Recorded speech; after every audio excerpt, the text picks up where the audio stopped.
In this forecast, widespread severe thunderstorms are possible for the majority of the U.S. this week. This will bring with it the potential for large hail, damaging wind gusts, and tornadoes.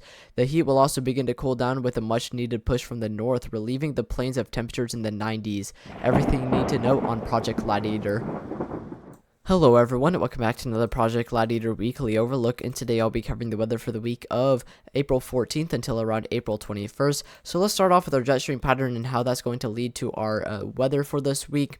As of right now, we do have a pretty powerful upper level low that is currently situated across the western Rockies here, and this is expected to continue to push eastward over the next couple of hours and move into the central plains by tomorrow, and that will support the potential for severe thunderstorms across the central plains on the 15th, and then as we move into the 16th, that will continue to strengthen and continue to support the risk for severe thunderstorms as we move into the 16th. It will be a little bit further to the east and impact portions of Iowa, Missouri, Illinois, Arkansas, eastern Texas, eastern Oklahoma, eastern Kansas, eastern Nebraska, southern Minnesota, and southern Wisconsin. And again, we could still see the potential for our various hazards that we will look at.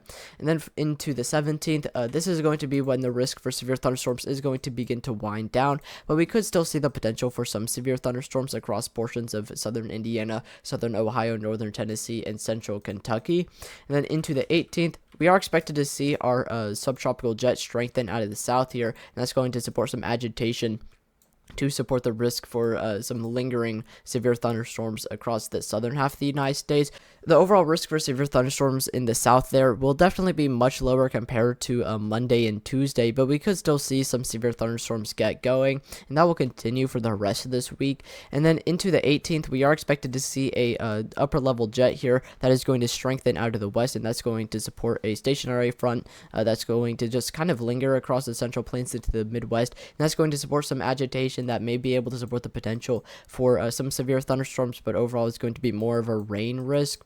And then as we move into the 19th, we could see the potential for some rain showers, not necessarily all that much of a risk for severe thunderstorms, extend all the way into the Ohio River Valley regions in the New England corridor. And then we move into the 20th and the 21st, we are going to see a pretty powerful strengthening in our subtropical jet that is going to lead to some agitation and support the risk for some rain showers and potentially some severe thunderstorms across the Mississippi River Valley once again towards the end of the week. Taking a look at our composite reflectivity and our timing for our storms and when and where you are expected to see our rain showers and our severe thunderstorms. Starting off with the 15th, we are expected to see the potential for severe thunderstorms again on Monday, and then that risk for severe thunderstorms will again continue into the Midwest regions on the 16th. And then as we move into the 17th, we could see the potential for some severe thunderstorms across portions of southern Indiana, central and eastern Kentucky, and southern Ohio, but overall we should mainly see more widespread rain showers than really all that much of a risk for severe thunderstorms, and the risk for severe thunderstorms will be dying down into the 17th. As we move into the 18th here, we may be able to get some agitation going across the northern central plains that may be able to support some rain showers and maybe some severe thunderstorms on the 18th there. And then we also could see some agitation further down to the south across some portions around San Antonio and Houston for coastal regions of Texas that could be able to support the potential of some severe thunderstorms, but overall the risk for severe thunderstorms will definitely be a little bit more on the lower end side of things, especially compared to earlier this week. And then as we move into the 19th here, we may continue to see some agitation that may be able to support some severe thunderstorms, but it will be mostly rain showers. And then as we move into the 21st here, again with that subtropical jet, we could see some agitation that may be able to support the potential for some severe thunderstorms on the 20th and the 21st. Taking a look at our temperatures and how that's going to indicate our major cool down that I was mentioning in the intro here. For today, we are seeing some really warm temperatures across the central plains, with temperatures that are ranging from the upper 80s into the 90s across portions of the central plains, and everywhere else we are seeing temperatures that are at least getting upwards of 60s and 70s. Some portions of the New England corridor and the far western U.S. may not be seeing temperatures upwards of the 60s, but everywhere else is definitely seeing some fairly warm temperatures. However, over the next couple of days, with that first cold front that we are expected to see and that strengthening of that jet in the north there, we are expected to see a push out of the north here, which is going to cool quite a lot of stuff down. We may be able to see temperatures that could get below freezing for portions of the northern central plains there in the northern Midwest, especially at nighttime. We may be able to see some temperatures in the extreme north, like right along the border, that could potentially stay as low as freezing in the daytime. However, across the central plains where we are expected to see that region affected by that cold front, that stationary front, we could see the potential of temperatures that may be able to get as low as the 30s and 40s in the daytime, while in the south, in portions of Texas, Arkansas, Louisiana, in the deep south, and in portions of the eastern U.S., may be able to continue to see temperatures upwards of the 70s and potentially getting upwards of the 80s and maybe the 90s is possible.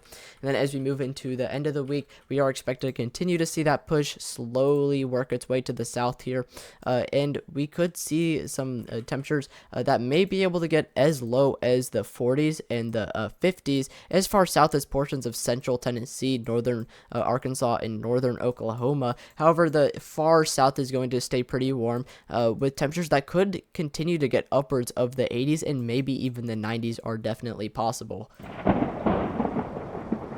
Taking a look at the risk for severe thunderstorms for this week, starting off with our instability, or in other words, the fuel for our severe thunderstorms, and how that's going to lead to our risk for severe thunderstorms across this region. Let's start off with the biggest days that we are expected to see the risk for severe thunderstorms. Again, that is going to be on Monday and Tuesday, on the 15th and the 16th. We are expected to see a very large of fuel for severe thunderstorms, very large amount of fuel for severe thunderstorms across the central plains there, with CAPE values or instability values that could potentially get upwards of 2,000, maybe even approaching 3,000 in some regions. This is very low resolution. We do have high resolution models that are overall better for forecasting short-term ranges like a single day. So I will again have a forecast with our high resolution models, but it will be pretty in depth. So do keep that in mind if you do plan on watching that. But we are definitely going to have a insane amount of fuel to support the risk for severe thunderstorms across the central plains on Monday, and then that's going to push to the east onto the 16th. We won't see as much fuel for severe thunderstorms, but we should definitely see sufficient fuel to fuel the risk for severe thunderstorms across the Midwest and along the Mississippi River Valley region on the 16th and Tuesday. And then as we move into the 17th, we are going to see some fuel that's going to remain in place that may be able to fuel the risk for severe thunderstorms for portions of Ohio, southern Indiana, and Kentucky on the 17th. And then as that moves out of the region, a lot of our ingredients are going to continue to stay in the southern half of the U.S., and that may be able to fuel the risk for severe thunderstorms across the southern half of the U.S., especially with that subtropical jet that's going to work its way into this region. However, slowly over time, as that cold front slowly pushes its way out of the north here, our fuel is going to be slowly pushed out into the Gulf of Mexico, but it should be able to stay pretty steady across the majority of the southern half of the U.S. for a pretty good amount of time. Taking a look at our supercell composites, what this does is it combines every parameter in the atmosphere to give us its best idea for the risk for severe thunderstorms across the U.S. Again, this doesn't give us a percentage for the risk for severe thunderstorms, but it is a very good indicator on the overall possibility for severe thunderstorms across the U.S. So on the 15th, which is going to be the biggest day for severe thunderstorms, as well as the 16th, we definitely have some pretty strong supercell composites across the central plains that are very indicative of the potential for severe thunderstorms across the plains. Again, some uncertainty definitely does remain in place with the risk for severe thunderstorms across the 15th. As of right now, it does look like the majority of our storms are expected to be mainly across the Nebraska region, as well as western Oklahoma into northern Texas. We may not necessarily see storms fire off across central Kansas, and there is a reason for that. However, there is a lot of uncertainty that is in place with our risk for severe thunderstorms on Monday. And then as we move into the 16th, we do have some supercell composites that indicate overall a lower end risk for the potential of severe thunderstorms, but still indicating the potential for severe thunderstorms nonetheless across the majority of the Midwest back into Indiana and the Mississippi River Valley. And then as we move into the later half of the week, again, as I previously mentioned, our ingredients for severe thunderstorms are going to continue to linger across the southern half of the United States and may be able to support the low end risk for severe thunderstorms in the later half of this week. And that is what our supercell composite is also also showing as well, where the majority of our supercell composites are indicating the potential for severe thunderstorms that may linger on from the 17th into the 21st. Taking a look at our energy elasticity index values, what this does is it shows us where our ingredients for tornadoes overlap and shows us an overall general idea of what the risk for tornadoes may look like. Again, this doesn't give us a percentage, but it is fairly similar to supercell composite. So this is going to show us the potential for tornadoes across the US this week.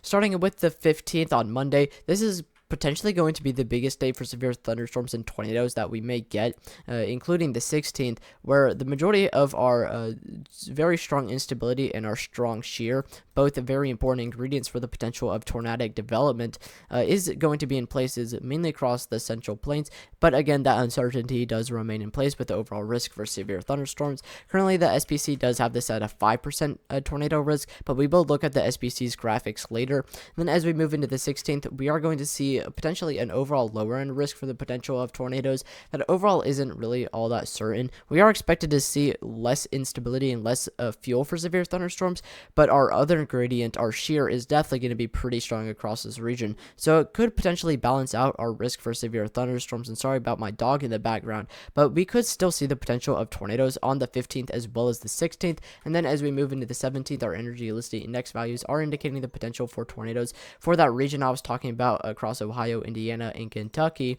And then for the later half of the week, our energy elasticity index values are indicating a very low end risk for the potential of tornadoes. There may be a very low end risk for the potential of tornadoes in some locations, but overall the biggest risk for tornadoes is going to be mostly in place on the 15th and the 16th.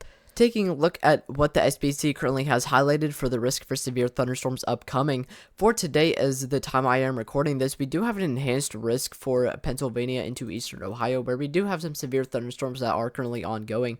However, for tomorrow, which is Monday, we do have two enhanced risk regions across the Central Plains, one for Nebraska into central Kansas, as I was mentioning, as well as the second location, as I was mentioning, for western Oklahoma into northern Texas there. That's going to be the primary areas that we're going to see the potential for severe thunderstorms, but severe thunderstorms are possible for this entire location, indicated by the very broad slight risk region. Our risks for tomorrow do include, again, that 5% tornado risk, as I was talking about for the Central Plains, where we could see the potential of a couple of tornadoes. And then for our damaging wind risk, we do have a 15% where we could see the potential of some scattered damaging wind gusts with some storms for the southern half of that risk for Kansas, Oklahoma, and northern Texas. And then for our hail risk, we do have a 30% for both enhanced risk regions, and the hatched area indicates the potential for some massive hailstones being possible. And this is going to be the primary driving risk for our enhanced risk region. Again, I do want to mention that these graphics are subject to change, and this graphic will most likely change between now and then, between now and Monday. So if you are curious about the risk for severe thunderstorms, definitely make sure you are paying attention to your weather provider. May that be the weather channel, Weather Underground, or whoever you listen to for the weather. And then for our day 3 outlook, we do have an enhanced risk region for southern Iowa into northern Missouri, and that's going to be the primary area to watch for the potential of severe thunderstorms. But severe thunderstorms are possible all the way down into eastern Texas, northern Louisiana, Mississippi, western Texas, western Kentucky, western Indiana, Illinois, southern Wisconsin, Iowa, western Nebraska, western Kansas, eastern Kansas, eastern Oklahoma, and eastern Texas, as well as Arkansas and Missouri. And then this does have a combined probabilistic 30% for the potential of severe thunderstorms in that hatched area in white there. It does indicate the potential for significant severe thunderstorms. And then for our day 4 to day 8 outlook, it is kind of hard to get anything issued on this. However, for our day 4 outlook, we do have a 15%, which is equivalent of a slight risk, highlighted by the SPC for southern Indiana, Kentucky into northern Tennessee there, where we are watching for the potential of some severe thunderstorms upcoming, as I was mentioning. And then we don't have any other areas that are currently highlighted by the SPC for the potential of severe thunderstorms. But again, we could see the low end risk for severe thunderstorms across the southern half of the United States in the later half of this week. Before I end the video, I do want to talk about the Gofundme that we have set up for Project Gladiator real quick. For those of you that don't know, Project Gladiator is for the purpose of designing, developing, and creating a insanely powerful storm chasing vehicle that will be able to intercept some of the strongest tornadoes and be able to gather information from the tornadoes that some intercept vehicles as of right now can't. This will allow for massive meteorological breakthroughs on what makes the strongest tornadoes tick. If you want to donate to the cause, the link to the GoFundMe is in the description. If you want to help out but you aren't able to donate, then you can share the GoFundMe as you like. You don't have to donate, but your support would mean the world to me. Now that I've told you the weather, please go down to the description and check out the socials for Project Gladiator and join the Discord for the updates on Project Gladiator. If you live in any of the areas that I covered for this week, please stay weather alert for the time being. If you notice anything might have been wrong in this forecast or like can make a suggestion or ask a question, please leave a comment. 3 other channels that I highly suggest you check out are JaxonWX, Weather Watcher, and One Nation Weather. The links to their channels will be in the description, and hopefully I'll be able to see you guys tomorrow with another forecast.